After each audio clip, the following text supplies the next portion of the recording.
Hello बच्चों। तो बच्चों आज हम लोग class 9 science chapter 1 matter in our surrounding के टॉपिक स्टेट्स ऑफ मैटर को पढ़ने वाले हैं। देखो, अगर आप अपने आसपास की सारी चीजों को ऑब्जर्व करोगे तो आपको ये देखने को मिलेगा कि मेनली मैटर 3 स्टेट्स में एग्जिस्ट करता है, solid, liquid and gaseous state.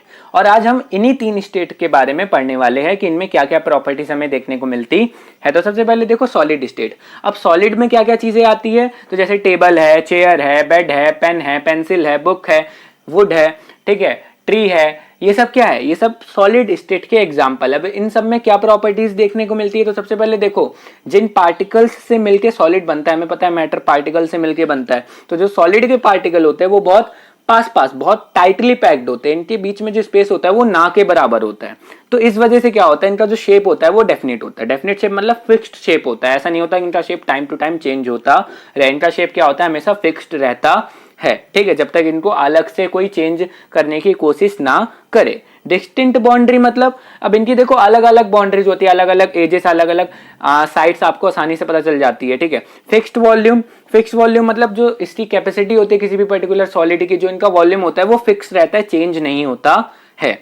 Negligible compressibility. अब कॉम्प्रेसिबिलिटी से हमें क्या समझ आता है कि अगर हम किसी चीज को कॉम्प्रेस कर रहे हैं, ठीक है, अलग अलग साइड से दबा रहे हैं, तो अगर वो दब रहा है तो उसकी कॉम्प्रेसिबिलिटी क्या है, बहुत ज्यादा है, और अगर वो नहीं दब रहा तो उसकी कॉम्प्रेसिबिलिटी बहुत कम है। सॉलिड के केस में बात करें तो इनकी कॉम्प्रेसिबिलिटी नेग्लिजिबल मतलब ना के बराबर होती है। आप इनको कॉम्प्रेस करोगे, जैसे ये पेन है, ठीक है, ये भी सॉलिड है, मैं इसको कॉम्प्रेस करो तो देखो कॉम्प्रेस हो रहा है, नहीं, क्योंकि इनकी कॉम्प्रेसिबिलिटी क्या होती है, नेग्लिजिबल, ना के बराबर होती है, ठीक है। इनको हम रिजिड भी बोलते हैं। रिजिड मतलब बहुत हार्ड होते हैं, ठीक है, बहुत ही हार्ड होते हैं। अगर आप इनका शेप चेंज करने की कोशिश करोगे तो बहुत ज्यादा डिफिकल्ट होता है इनका शेप चेंज करना, ठीक है। अगर आप इन पे ज्यादा फोर्स लगाओगे तो हो सकता है इनका शेप तो चेंज हो ना हो, ये टूट जाएगी, ठीक है। जैसे अगर आप चौक को खींचने की कोशिश करोगे, मोड़ोगे, तो उसका शेप तो चेंज नहीं होगा ना, लेकिन ज्यादा फोर्स लगाओगे तो क्या हो जाएगा, वो टूट जाएगी 2 पीसेस में, ठीक है। एग्जांपल देखिए, chair, table, Chowk, would, sugar, rubber band etcetera, ये सब किसका एग्जांपल है, सॉलिड का। अब देखो कुछ क्वेश्चंस उठते हैं सॉलिड से, यहाँ की कुछ चीजें हैं जिनको हम सॉलिड के अंडर लेते हैं, ठीक है, लेकिन उनमें सॉलिड के रिगार्डिंग प्रॉपर्टीज नहीं दिखती, ऐसा लोगों का मानना है, ठीक है। तो उन क्वेश्चंस को हम लोग देख लेते हैं।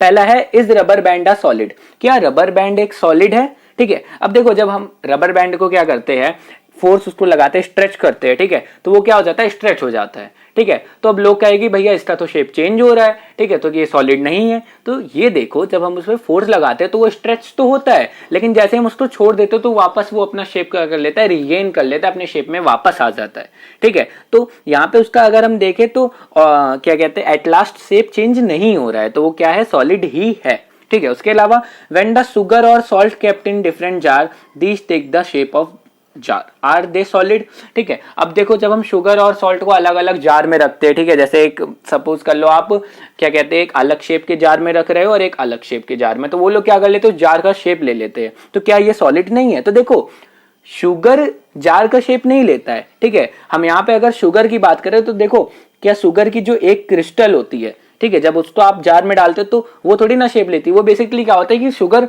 में बहुत सारी अलग अलग क्रिस्टल्स होती है, ठीक है, जो छोटी छोटी क्रिस्टल होती है, ठीक है। हम जब शुगर की बात करें तो हमारा मतलब सिर्फ एक क्रिस्टल से है, ना कि पूरी शुगर से, ठीक है, और वो क्या होते हैं, बस स्प्रेड हो जाते हैं, ठीक है। अब हम यहाँ पे एक क्रिस्टल की बात करें तो एक क्रिस्टल का तो शेप चेंज नहीं होता, सेम केस यहाँ पे सॉल्ट के साथ है। उसके अलावा अब एक क्वेश्चन और है कि भाई स्पॉन्ज हमारा सॉलिड तो है, लेकिन हम इसको कॉम्प्रेस क्यों कर पाते हैं, ठीक है। आपने देखा होगा जो स्पॉन्ज बॉल होती है, ठीक है, तो देखो क्या होता है, स्पॉन्ज के बीच में होते हैं होल्स, ठीक है, उन होल्स में भरी होती है हवा, ठीक है। अब जब हम उसको कॉम्प्रेस करते हैं तो उसके अंदर जो हवा होती है वो निकलती है बाहर, इसलिए वो क्या हो जाता है, कॉम्प्रेस, ठीक है। एक्चुअली में स्पॉन्ज का जो मटेरियल होता है वो कॉम्प्रेस नहीं होता, ठीक है, उसके बीच में जो होल्स होते हैं उसमें जो एयर होती है, भाई एयर बाहर निकलेगी, ठीक है, तो जो एयर ने स्पेस लिया है वो खाली होगा, जब वो खाली होगा तो इसी वजह से क्या होता है, वो कॉम्प्रेस होता है। तो आई होप कि आपको ये चीजें समझ आ गई होगी। नेक्स्ट है लिक्विड स्टेट, ठीक है। अब देखो लिक्विड स्टेट में क्या क्या चीजें आती है, ठीक है, क्या क्या प्रॉपर्टीज आती है। तो सबसे पहली बात तो नो फिक्स्ड शेप। देखो लिक्विड का जो शेप होता है वो फिक्स नहीं होता, आप इसको किस भी कंटेनर में डालोगे, जैसे वाटर है, वाटर को आप गिलास में डालोगे तो ग्लास का शेप ले लेगा, बाउल में डालोगे तो बाउल का शेप ले लेगा, ठीक है, लेकिन वॉल्यूम फिक्स्ड होता है। ऐसा नहीं है कि आप ग्लास में डालोगे तो 1 लीटर था, बाउल में डालोगे तो 2 लीटर हो जाएगा या कम हो जाएगा, सेम रहेगा, ठीक है।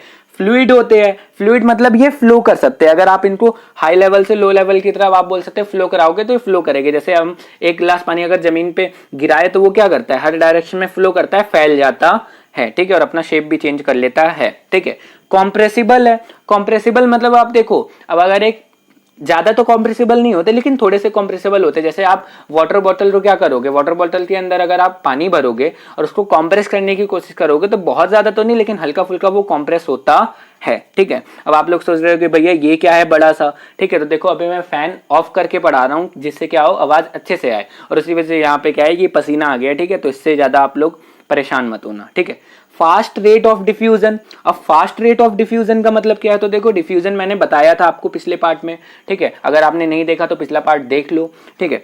फास्ट रेट ऑफ डिफ्यूजन क्या होता है कि लिक्विड को अगर आप देखोगे, सपोज करो आपने वाटर लिया है, ठीक है, वाटर में क्या कर रहे हो आप, एक ग्लास वाटर में आप क्या डाल रहे हो, शुगर, और एक ग्लास वाटर में आप डाल रहे हो सपोज कर लो इंक, ठीक है। अब आप देखोगे कि जो इंक है वो शुगर से जल्दी घुल जाएगी, ठीक है। शुगर को मिलाने के लिए तो आपको क्या करना पड़ेगा, उसको स्टिगर करना पड़ेगा, नहीं तो उसको मिलने में बहुत ज्यादा टाइम लग जाएगा, लेकिन इंक के साथ ऐसा नहीं होगा। तो देखो लिक्विड क्या होते हैं, बहुत जल्दी घुलते हैं, ठीक है, इनका जो रेट ऑफ डिफ्यूजन होता है वो सॉलिड से ज्यादा होता है, ठीक है। और इनके देखो ये पार्टिकल्स देखो मैंने दिखाया किस तरह होते हैं लिक्विड के। अब देखो सॉलिड में क्या देखा था आपने, टाइटली पैक्ड थे, लेकिन लिक्विड में क्या है, थोड़ा थोड़ा क्या है, इनके बीच में स्पेस ज्यादा है, इसलिए क्या कर पाते हैं, फ्लो कर पाते हैं, फ्लूइड कहलाते हैं। अब नेक्स्ट है हमारा गैसियस स्टेट। अब देखो गैसियस स्टेट में हमें क्या क्या चीजें देखने की मिलती है, तो ना तो इसका शेप फिक्स्ड है, ठीक है, शेप देखोगे, अब जैसे आप गैस को बैलून में भर दोगे उसका शेप ले लेगी, ठीक है, आप किसी और चीज में भर दोगे उसका शेप ले लेगी।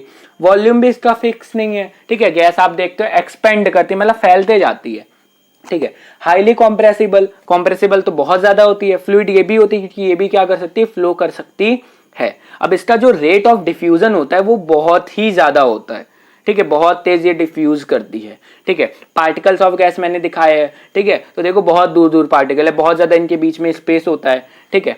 अब हमने तीनों स्टेट के बारे में देख लिया। अब यहाँ पे हम एक एक्टिविटी देख रहे हैं जिसकी वजह से, जिसकी मदद से हम लोग क्या देख पाएंगे कि कौन से पार्टिकल्स में, ठीक है, किस स्टेट के पार्टिकल में ज्यादा कॉम्प्रेसिबिलिटी होती है और किन में नहीं। तो देखो अब यहाँ पे हमने क्या किया है, एक यहाँ पे हमने सिरिंज ली है, ठीक है, इंजेक्शन वाला, ठीक है। अब उसमें हमने क्या किया है, यहाँ पे आगे से रबड़ कॉर्क लगा लिया, ठीक है, और इसके बीच में क्या डाल दिया, सपोज करो पहले हमने डाल दिया सॉलिड चौक डाल दी, ठीक है, और आगे से इसको क्लोज कर दिया। अब पिस्टन से जब आप इसको ऊपर से प्रेस करने की कोशिश करोगे तो एकदम प्रेस नहीं होगा। क्यों नहीं होगा, क्योंकि भाई सॉलिड की जो कॉम्प्रेसिबिलिटी होती है वो नेग्लिजिबल होती है।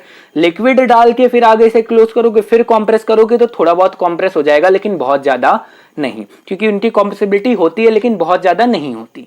लेकिन अगर गैस इसके अंदर फिल करके, ठीक है, अब गैस का मतलब क्या कि आप क्या कहते हैं, आगे से पूरा ओपन करके फिर क्लोज कर लो तो खाली है, तो मतलब गैस ही भरी है, और उसको कंप्रेस करोगे तो वो कंप्रेस हो जाएगा क्योंकि गैस हाईली कंप्रेसिबल होती है, ठीक है। तो देखो आई होप कि आपको स्टेट ऑफ मैटर एकदम अच्छे से समझ आ गया है। अगर एकदम अच्छे से समझ आ गया हो तो देखो यार आप लोग के लिए बहुत ज्यादा मेहनत की जा रही है, तो वीडियो को लाइक करो एंड चैनल को सब्सक्राइब करके बेल आइकन को प्रेस करो। मिलते हैं नेक्स्ट पार्ट में नेक्स्ट टॉपिक के साथ। Thank you.